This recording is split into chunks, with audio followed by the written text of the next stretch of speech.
Hi, my name is Luke. I practice in the field of integrative and lifestyle medicine.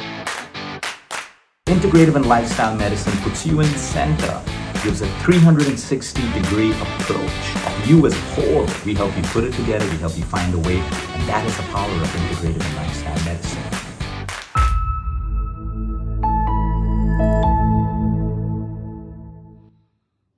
I hope you're having a great day. Today I want to talk about another very powerful technique when it comes to manifestation. We keep talking about manifestation. Why? Because it works. It's as simple as that. And the people who think it doesn't work probably do it the wrong way. One of the biggest problems with manifestation, people say, I tried it, but I didn't get it, so I gave up on it. One beautiful part of the universe in manifestation is sometimes if we don't get things that we want at a particular time, it isn't meant for us. When I reflect on my past over the last 10 to 15 years, everything I wanted at a particular time, I got a lot of it. And the things that I really wanted that I didn't get, today when I look back, I'm so happy I didn't get it. I'm so happy it didn't happen for me. I'm so happy I didn't manifest it. So sometimes we need to live with trust that the universe knows what's best for us. And sometimes we got to create stuff. We can't be lazy, we can't be greedy, we can't be complacent and expect everything to happen for us. So, hard work, talent, all put together, it's all also necessary. Manifestation doesn't just mean you sit on a couch whole day and you visualize $1 billion, you visualize your cancer going into remission, you visualize love coming into your life, but you're not putting in any effort to make it happen. The technique I want to talk about today is operating from a space of abundance. Sometimes in life when we want things, we want more abundance, we want our disease to get better, we want our relationships to work out, we want success at our workplace, in our business.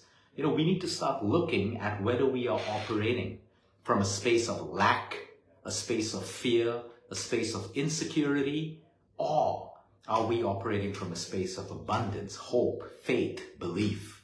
Now let me explain why. There's a big difference operating from these two spaces. When we operate from a space of lack, or we don't feel we're worthy enough to get something, or we're insecure, or we're fearful, these are very low energies. When we operate from a space of low energy, we only attract things and people at that energy, at that particular frequency. We all know this is not me, this is what we've learned through the law of attraction, quantum physics, the power of the mind, the power of the subconscious mind, all of this is there. It's been there for the longest time. But when I start operating from a space of abundance, from a space, now you would say, but Luke, I don't have money or I don't have a job. How can I be abundant? Maybe you can't be abundant, but you can feel abundant. We can feel abundant. Manifestation comes with a feeling. So when I operate from a space of abundance, I have faith, I have belief, I am worthy of getting that job, getting that love, getting that abundance. I am worthy of my disease going away. Everything changes, energies change, and that's how we manifest. So now let me talk about the crab mentality. What is the crab mentality? If you ever go to the fish market or you ever go to a jetty where the boats come in with crabs and they're put into buckets, if you look into the bucket of live crabs, each crab is trying to push down the other crab to climb out of the bucket. Each crab is one crab is almost reaching the top and another crab will climb on that crab, push that crab to try to get to the top. And then another crab will do the same. It's called crab mentality. This exists not just in India, it exists almost everywhere in the world, but in some places a lot more, where people are just not happy for other people's success. People live with envy that, his cancer's in remission, mine isn't. This is crab mentality. We try to pull down people. Someone's getting promoted, you try to find all the negatives of that person to pull them down. Someone got rich, you try to find all the ways to pull that person down. And you can look at it in society. Sometimes it's good to reflect. When you look at all the successful, super rich people, they have the most trolls, they have the most people speaking negative, judging them, all of that stuff. It's called the crab mentality. It's because we don't feel good about ourselves. We start to feel a little better when we can pull down someone, when we can tarnish their images, when we can project negativity on them. So we feel a little bit better about ourselves. We feel a little bit more important. So it's like people who wear brands. Some people wear brands because they just love it. It makes them look good, feel good. Some people wear brands because it makes them feel important. It makes them feel powerful. By putting on that Gucci, you feel that, oh, I'm more powerful. I should be validated now. My confidence has gone up. That's all false. You can wear the best brands because it makes you feel good. Intention is everything. Some people buy fancy cars to show off, to make themselves look more important in society. Some people buy fancy cars because, hey, guess what? They like fancy. They enjoy a fast car. They enjoy the comfort of the beautiful seats. Intention is everything.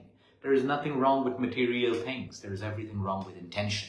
So coming back to the technique we were speaking about, if there is something that you truly desire in life, start wishing it for other people.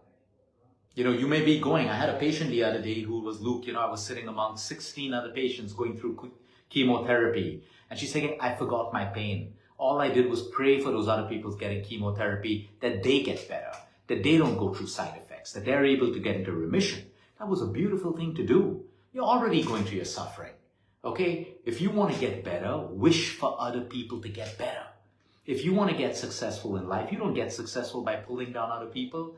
Everyone trolling out there, whether it's the government, whether it's celebrities, whoever it is, these are people whose lives can never change. They will always be trolls. They will always be negative. They can never attract success because they operate from a negative space. So if you want to feel successful, start wishing success for people around you. Someone gets promoted, you didn't get promoted, feel sad. It's okay. But wish them success. Wish them well. You don't have to tell them. You need to feel it for them.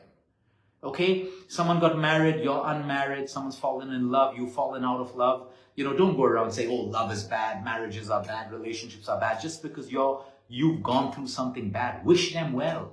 Wish that their love may work out. Wish that their marriage may work out. Don't put the negativity, because then that's where you start to block everything that can come into your life. So whatever it is that you think you want in your life today, whether it's health, whether it's abundance, whether it's success, anything, start wishing it for other people. Now, let's add another part. The forgiveness. A lot of people say, Luke, forgiveness. Yes, it's difficult. Accept it. It's difficult. Okay? Stop playing the victim card. It's difficult. We know it's difficult. But now, what are you going to do about it? What are you going to do about it? Of course, it's difficult. No one said it's easy, but no one said it's impossible either.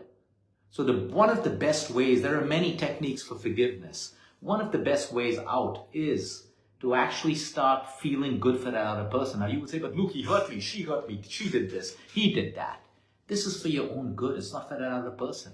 When you start wishing them success, because right now there are thoughts of revenge, you want to pull them down. All of us go through those feelings. I go through those feelings too. When I've been cheated in a company, I've been cheated in a business, the first few days I'm just thinking of ways of revenge and all of that. And then I realize how bitter I am. Everything, the energies around me start to change. I'm attracting the wrong people, the wrong events. And all of a sudden I realize, okay, you felt your part of revenge. It's okay. You felt it. It's good. Now, just wish them well and move on. And the moment I make that shift, new opportunities start to come into my life. Beautiful opportunities. And then all of a sudden you realize you had to lose that business to build a better one. You had to lose that patient with attitude to get 10 better patients who respect your work and really need you. That is the beauty of abundance and manifestation. By only releasing. But if I'm holding on to that revenge, I'm blocking better businesses coming in. I'm blocking better patients coming in. So it all comes down to introspection. It's difficult. But again, drop the entitlement that we always have to have life easy. That's your biggest struggle, because you think you're entitled to a great life. We can wish for it, but life comes with everything. You get happiness, you're happy. You get sadness, you're sad. Accept both of them. But the point is, keep moving. So wish success for other people. It doesn't matter. If they're doing it the wrong way, karma will come into place. Things will get taken away. Some of the richest billionaires get ruined and they have nothing after a while. But the point is, that's for life to decide what to do, not for you. Your judgment doesn't change anything. Your opinions don't change anything. Your criticism doesn't change anything. Criticism only brings you more negative energies. It blocks you from attracting and from manifesting. So today, if you're sick and you have a disease, While you pray for yourself, you take your action points to get better. Start wishing well for other people who are sick. It is unbelievable. It is just unbelievable how things will change. Because we usually tend to start becoming very self-centered, thinking only about our suffering, thinking only about our negativity, thinking only about the betrayal, the hurt that happened in our life. There is always someone suffering more than you. I can promise you this. And in that suffering, you will find your peace. I always give this example. I buried my dad about 2 weeks ago. I wrote an article about this on Facebook. Okay, and I went to the graveyard to see my dad. I was really sad, and I was just like, in that shock and in that loss because, we just buried him. While I was standing there, I just looked on the side and I saw a picture of a small 12-year-old girl, okay, who was buried at the age of 12. I looked at that, something shifted me. I took a walk around the graveyard and I looked at all the children who were buried there. Right then, my suffering melted. I was still sad, but my suffering melted because someone out there is suffering worse than I am. And the beauty is, we find our peace in other people's suffering, not in a bad way that we wish them suffering. But remember this, there is always someone suffering worse than you. Okay? And that's where we find our peace and our healing. Now the point is coming back to manifestation. Like I said, anything that you want today, start wishing it for other people. Your mother-in-law's creating problems for you, just wish that she finds peace in her own life. Just wish her the best, even though she's creating pain. I know it's difficult. Or your father-in-law as well. But example, you have a bad relationship partner, you're going through a divorce. I know it's difficult because we're suffering from hurt. We're suffering from resentment. But your way out of that hurt and resentment is to gently wish well for them. It's not going to happen immediately. Like I said, it's difficult. But we got to stop playing the victim card all the time. If we want to move on, if we want to start healing, if we want our physical ailments to start healing, we got to stop playing the victim card. And we need to start creating beautiful energies. Who can create those energies? Not your priest, not your religious leader, not your doctor, not your nutritionist. You create energies the way you think and the way you feel. It is so important. Every time I read about medical negligence, like the other day I had a patient who had a simple pain, went in for a back surgery, never got off the table, is in a wheelchair. Okay, now the point is, how do we search for compassion for that? We just start a simple prayer every morning that for every doctor, for every neurosurgeon, for everyone handling someone's health, that they have the power, the courage to do the right thing, that they're guided the right way. That's how we send out great energies into the world. It is so important for us to create those energies, to own the responsibility to create those energies, even for the people who have hurt us. It is so important because that is our joy. That is our way to release the shackles that hold us down of bitterness, of resentment, of negativity.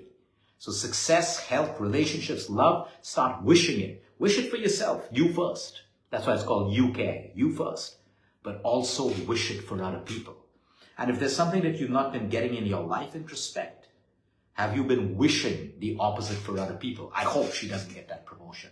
I hope he always stays sick. I hope she goes through a divorce. I hope he goes through this. I hope he never finds love again. Find that. Sometimes we block our own abundance because of the negative energies that we create.